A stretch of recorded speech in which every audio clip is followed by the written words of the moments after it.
Hello! Welcome to Tap That MTG, the show where we tell you everything we know about magic that's probably wrong, but fun to talk about. I'm Shawna. I'm Lesley. And today we are bringing you another deep dive into one of the new Challenger decks that are coming out in April. And we've done two before already, so if you haven't seen those yet, go and take a look. These decks are a lot of fun, and let's actually find out what a Challenger deck is, just in case you don't know. Oh, well, I can tell them that if you'd like. I would be happy to. I know Challenger decks. Sorry, I was trying to be silly and it didn't work. Challenger decks are pre-made decks put out by Wizards of the Coast that are based on the last, I would say, 6 months of tournaments and pro tours and things like that. They're decks that a lot of people are playing. They have cards in them that a lot of people want. I mean, they can't make every deck, but they pick 4 that they think people will enjoy. So these are a great way for new players. So our video, of course, is focused on if you're a new player, you want to know how to play this deck. If you decide to pick it up at your local game store, that's what we're going to tell you today. But yeah, they're really meant for new players or even seasoned players to kind of get into that higher level deck. And you can certainly tweak them afterwards, but they're set. You don't have to do a lot of tweaking, not like the Planeswalker decks where you have to kind of tweak it to make it good. Right. And these decks come with a sideboard and everything, so we'll talk about how to use that too, and we'll just go through the cards, not in extreme detail, but just explain how you should use those and when you should play them. So first of all, we're going to go over the deck itself. So the mana curve and how that is in this deck. This is, the first one we're doing, or this one that we're doing today is called Allied Fires. And it is a Fires of Invention deck. So Leslie, what's the curve on that one? All right, well, the curve on this one is higher than typical. So this is a slower deck to play, which can get you into trouble, but it sure is fun. They actually have 27 lands in this deck, which is a lot for a deck, but it's necessary. 13 at 2 mana cost, 16 at 3 mana cost, 10 at 4 mana cost, 8 at 5 mana cost, and 1 at 6 mana cost. So there are some high hitters in here. However, the mana curve is less relevant if you get Fires of Invention out. So you really have to get Fires of Invention out, and then you can play 2 spells as long as you have the mana out. So basically, if you if you got 4 mana out, you can play 2 4-mana spells or 2 5-mana spells. So that really picks things up. Yes, definitely. Yeah. What about colors? So it is a multicolored deck for sure. So there are 10 red cards, 7 white cards. I'm going to put my glasses on for these ones. 19 blue cards. She always tries to do this without her glasses on, but just keep And then the multicolored, there's 11 of those, and that's it. And then, Leslie, how about Types, the instances? yeah. This is an interesting one. So there are 6 instant spells in this deck. Can't see that. I can't see that. I think there's only 4 or something. 4 creature cards, so that is different than most decks. 13 sorceries, 10 enchantments, 16 planeswalkers, and then the rest are lands. So this is a very planeswalker heavy deck. So let's talk about what this deck is meant to do and why there's so many planeswalkers and why there's not a lot of creatures in this deck. This is what a lot of people call a Super Friends deck. So I think the main point of this deck, in my opinion, is to get out Sarkhan and all his friends, and they all become dragons. Really should be called Sarkhan's friends. Sarkhan's friends, yeah. So he's the main thing you want. He's the main win condition that you want to get out, and he costs 5 mana, so he is pretty expensive. But once he's out, he's doing a lot of crazy stuff. So. So that's the main purpose of this deck, is to get all your super friends out there, and it has some board wipes and stuff to keep the other person back off of you while you get set up for all your planeswalkers, and then away you go. Yeah. So let's break down what's in this deck. So what we're going to do, we're going to break down what's in this deck. We probably won't go through each and every card, but we might talk to you about why it's in this deck and how you're going to play it and when you should do what you're going to do, especially with the Planeswalker abilities. It's a little bit trickier to play, which makes it super fun. Do you like to play this deck? Fun. So it is really fun to play, and when it does work well, it works really well. And so, of course, Sarkhan we talked about. The Masterless is the one that's in here. He has a static ability, which basically, whenever a creature attacks you or a planeswalker you control, each dragon you control deals 1 damage. He, of course, can make dragons, but the ability you're probably going to use most in this, because there's not a lot of creatures, is once you have all of his friends out at the same time as him, you're going to turn them all into dragons, because they become 4/4 dragons and you attack with them. So summoning sickness still applies, so you have to keep that under consideration as well. One time you can attack with planeswalkers. Yeah, but you're gonna, I mean, Gideon attacks as well, true, but yeah, so you're gonna basically turn everything into a dragon and attack in the air, and there's not a lot of things you can deal with in the air, so. And that's his plus ability. So that's the main thing you're going to be doing with Yeah. Sarkhan. Ugin is another planeswalker that's in it. Ugin the Ineffable. He is kind of a removal spell. Well, he is a removal spell. He gets rid of things. He is also a card draw, so you make little 2/2s and put one of your cards underneath it, and you get more cards as soon as that creature dies. So that's his main thing. So there's one of those. There was 3 Sarkhans, we forgot to tell you, and yeah. Kasmina is also in this deck. Her main ability, I mean, she makes 2/2 wizards, which is great. You have to discard a card. You do have to discard a card. You do get to draw a card and then discard a card. So she has a little bit of card draw. If you do need some blockers, you're going to use those minus abilities. But she also makes spells that your opponents cast that target creatures or planeswalkers you control cast 2 more to cast. So you actually want her to stay on the battlefield as long as you want. This is one where you don't have to use her planeswalker ability. In fact, It's a good thing to bring up. You might not want to use her planeswalker ability. Just because you can doesn't mean you should. That way she stays at 5 life or loyalty, sorry. And then if they do manage to get some damage through to her, then she still has some life. So. Another key card for this deck is we have 4 copies of Narset, Parter of Veils, and it is a little planeswalker from War of the Spark, and she stops them from drawing cards. So each opponent can't draw more than 1 card each turn, so it really shuts down those guys in their card draw. And you get to do her -2 ability and go looking for a card for yourself. So that's really, really handy. You can look at the top 4 cards of your library with her -2, and you can reveal a non-creature, non-land, which you have lots of. This is how you're going to get your fires That's how you're going to get it. Yeah. Go get it with Narset. So that's why she's so important in this deck. So you do want to use her ability. Yes. Saheeli Ray, she's also a great little one because she creates little 1/1 servos every time you cast a non-creature spell, which planeswalkers are non-creatures. So every time you cast a planeswalker, your Fires of Invention is an enchantment. So you don't have a lot of creatures in this deck. You're going to get little 1/1s, which are great for blocking if you need. You don't really need to use her minus ability either. You might at some point want to copy an artifact, but I can't even think of anything really, or any reason. yeah. So leave her at 5 if you can, just so that you can become a use dragon. her static ability, because you want her to become a dragon. So yeah. But we forgot to talk about how many there are of each of those things. But so really quickly, Saheeli Ray, there's 2. Narset, there's 4, which is great. 3 for Kasmina. 1 for Ugin, which is fine because you don't, I mean, he's 6. But there's 3 Sarkhans in that. So because he's the win condition, I don't know, I might even put another one in there. He's legendary, which is why he's only 3, but there is another copy of him in the sideboard if you do have time to bring him in. Yeah, if you can sideboard him in. Okay. So the only creatures you have are those 3 creatures, and so the key, well, he's not a key. He's nice to get out. There's only 1 of him, so he's really hard. I didn't see him at all when I was playing this deck.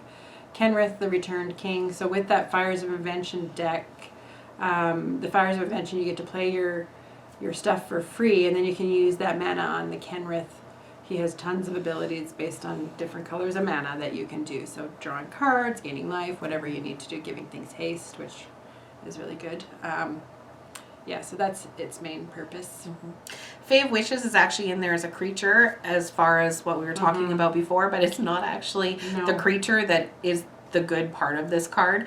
So the sorcery on this card, it is an adventure card. So as a reminder for those that don't know that, or if you're tuning into us for the first time, an adventure card is something that basically you can play one or the other side of it, left or right. If you choose to play the left side first, then you get to send your creature out on an adventure and play your creature later. If you choose to play your creature, you lose that first spell, but that's fine too.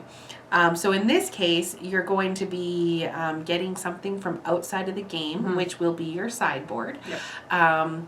This is one that you're going to use if you can't find your Fires of Invention, no matter how many times you try to draw.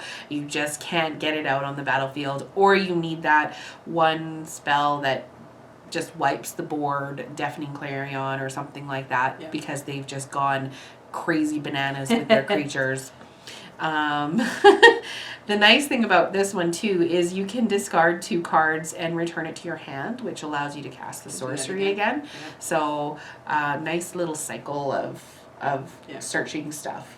And you'll see with this sideboard when we go over it that there's not as many cards of each as normally is in a sideboard, and that's because of Fae of Wishes, and that's because this sideboard is for you to actually not so much bring in when in the second and third games. It's for you to go and get stuff. They have stuff in there for you to get with Fae of Wishes. A little bit different that way.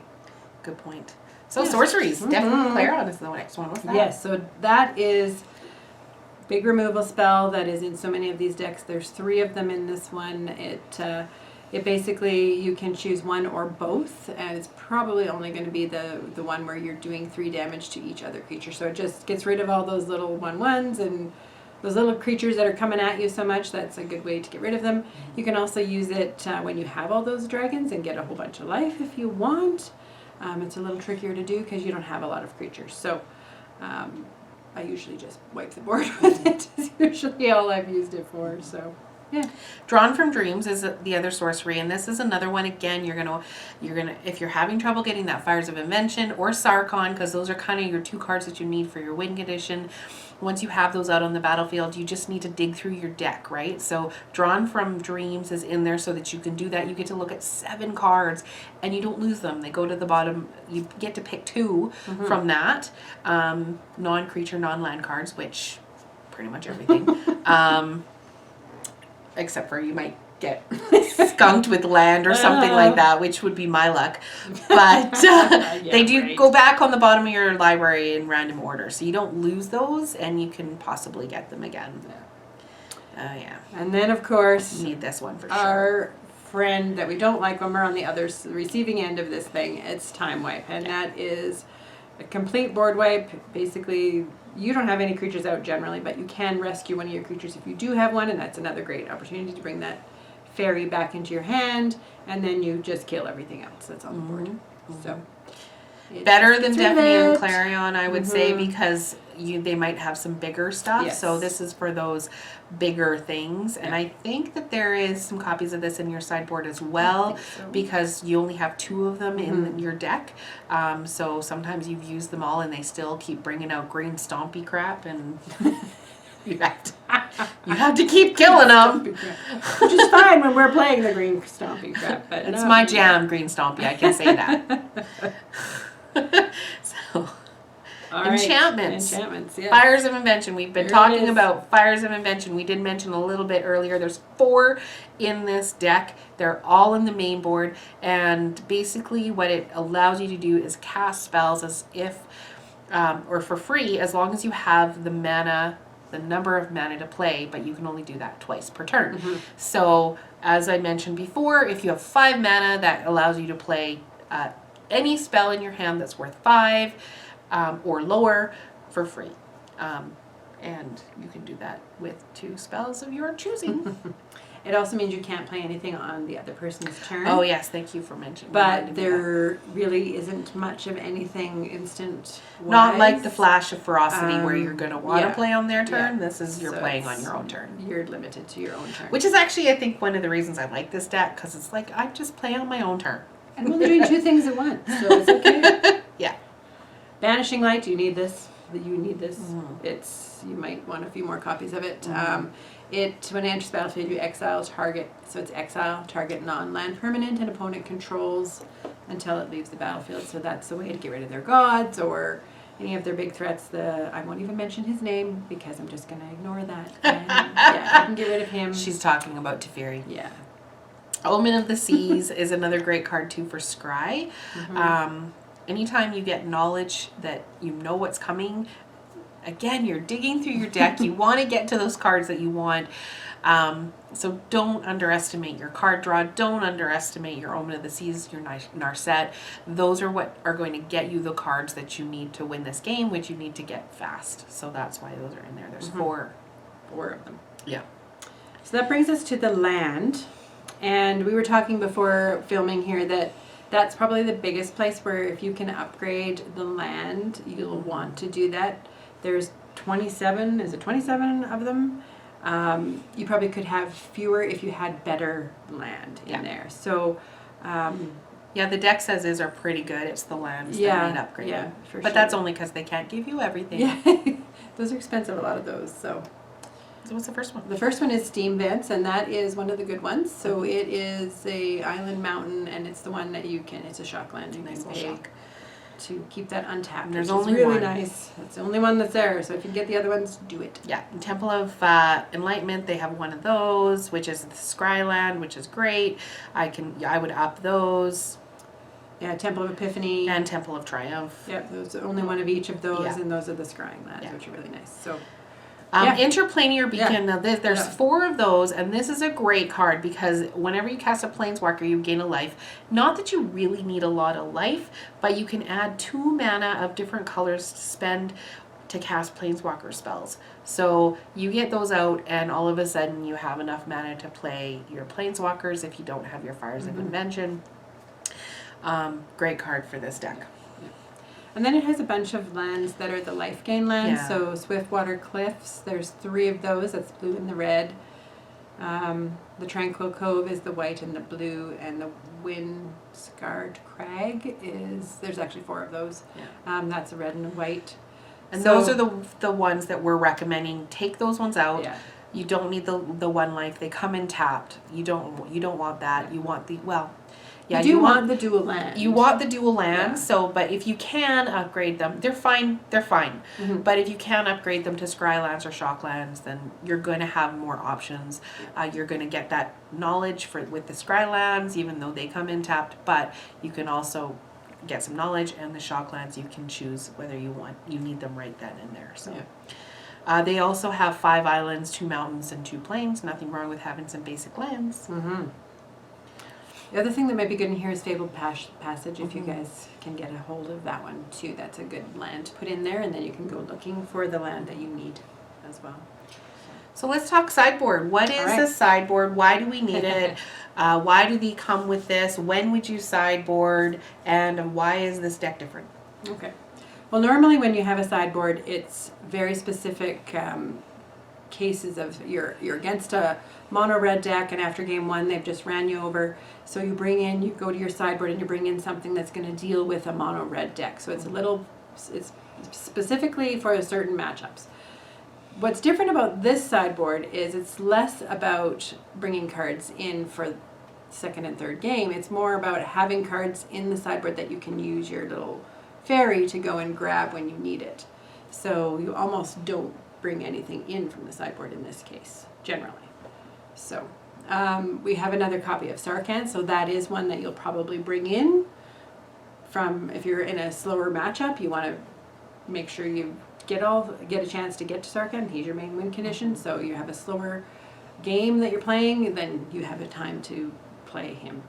So that's when I would bring him in.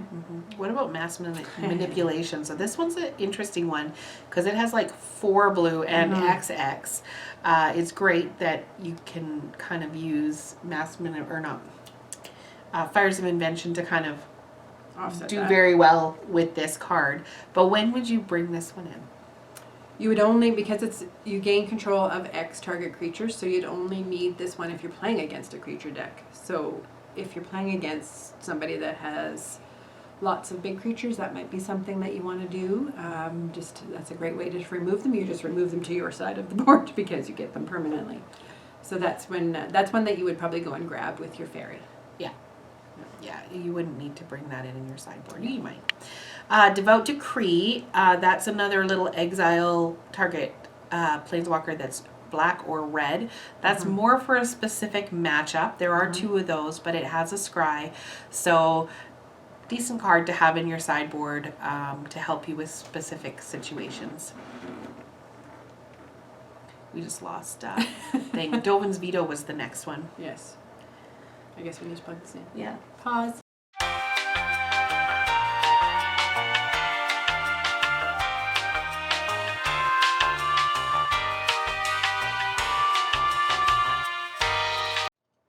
And we're back. Sorry about that. Technical difficulty. I don't know what happened. I think we ran out of power. At any rate, Dovin's Veto is the next one. There is 1 Dovin's Veto.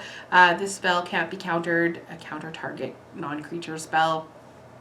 That's more one, I guess, that you would go find. Yeah, like if you see that they're going to be bringing out Teferi or Elspeth or something, that's one that you would use your fairy to quickly go and get it, and then you're ready for when it comes out. But they also know that you have it, so... Yeah. I don't know. I don't love that one in there because No. there's only 1 of them, so it can't even It's change not your a game lot of- into a different thing for a sideboard. So, anyways. Revoke Existence, which is a little bit more useful. It is a sorcery that exiles a target artifact or enchantment. You need that for stupid, the sword, the swift spear, whatever it's called, the life gain trample sword, or our favorite, the cleave, ember cleave. So. Believe in the cleave. Believe in the cleave. Of course, there's one is copy there. of Time Wipe in here in case you need to go get it with your fairy. Great little card. I just wanted to mention about this one because I don't think we did last time.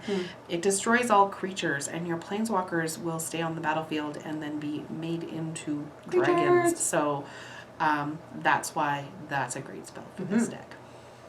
And then we've also got a couple more planeswalkers in there. Ashiok Dream Renderer. He's the fun little one that your controller can't search, or your opponent can't search their library, which is kind of nice. But his biggest thing is -1 is to mill him. Dump all of his stuff into the graveyard and then get rid of the graveyard. So it's a great card to go and get if you're seeing that they're playing a lot of graveyard shenanigans. You just get rid of their stuff. Yeah. Especially Euro and Craxos right now. If you're finding that you're up against all those escape things, that's when you'd bring this one in. And I would actually say perhaps take out the Dovin's Veto and put 2 Ashioks in your sideboard, just because he has such great potential with that. And if you need him, you want to see him. Yep. And then we have Dovin, Hand of Control. I'm not crazy about this planeswalker either. Artifact, instant, and sorcery spells your opponents cast cost 1 more to cast. So it just basically slows them down if you're playing against that kind of a deck. I don't know. I think Ashiok is more useful, but that's just my personal preference. Exactly. So Fry, there's 2 Fries in the sideboard. It can't be countered, which is why it is so popular. And it does 5 damage to target creature or planeswalker. So you can just get rid of 5 of those loyalty points if they have their own Sarkhan out, or a Teferi, or any of the... Sarkhan's red. Oh, right. Sorry. Thank you. This is white or blue. So it's for Teferi. It's for Teferi. Fry his little chicken legs right off. We don't hate you, Teferi. We know you're on the right side, but we just are so tired of people playing him against us. Constantly. It's so annoying. Just like, you're so basic. I have to segue. I have to tell you a funny story. When I was playing this deck, of course, the person saw that I was playing Planeswalker deck. So they had a Unmoored Ego card. So he's like, Unmoored Ego. And I'm going to say you have to get rid of all your Teferis. And I'm like, I don't play Teferi. Ah! He found nothing. It was wonderful. That's awesome. Because you're not basic. I'm not playing. I'm not playing Teferi. No. Yeah. Sorry. So there's for me. It is a wonderful little card draw engine, and it's only a common, and everybody uses it. So it is for 2 and a white. You draw 3 cards, then discard 2 cards unless you discard an enchantment. So it's a really good card draw. Yeah. Quick and dirty. Dig through if you can't find it. So, so yeah, I guess Sideboard. That's the sideboard. Yes. So other than what we kind of mentioned as we're going along, I did add, instead of another copy of Sarkhan, I didn't have one, and I didn't want to use my golds for that. So I actually had Chandra Awakened Inferno. I used her in my another deck that I have. Because she has Flame Sweep. Yeah. Well, yeah, exactly. So she's really awesome to go and get with your little fairy. So that's why I put her in there. And we talked about better lands. I would agree. I think Shawna has written here another Fae of Wishes if you can. But it's a pretty good deck as is. It's really just the land that needs tweaking and yeah, so. So that's it for this week. We hope you enjoyed our video and podcast, and thank you so much for joining us. And thanks for listening. And we are available on YouTube and whatever you can get a podcast, that's where we are. And feel free to connect with us on Facebook and Twitter and Instagram. We We try to respond. She's really good at it. I try to respond to every She's comment. awesome. Yes. So challenge me. Yeah. Leslie is the one who makes all those wonderful pictures that you see on our Twitter and I'm Instagram also the feed. one that if She you is get so neglected amazing. for an answer that has failed you. Oh no. I should help her out more. Anyway, we'd love to hear what you think. I always read it for sure. And that's it for this time. And in the meantime, Tap those magic cards to have fun doing it. Thanks, Bye, guys. Bye.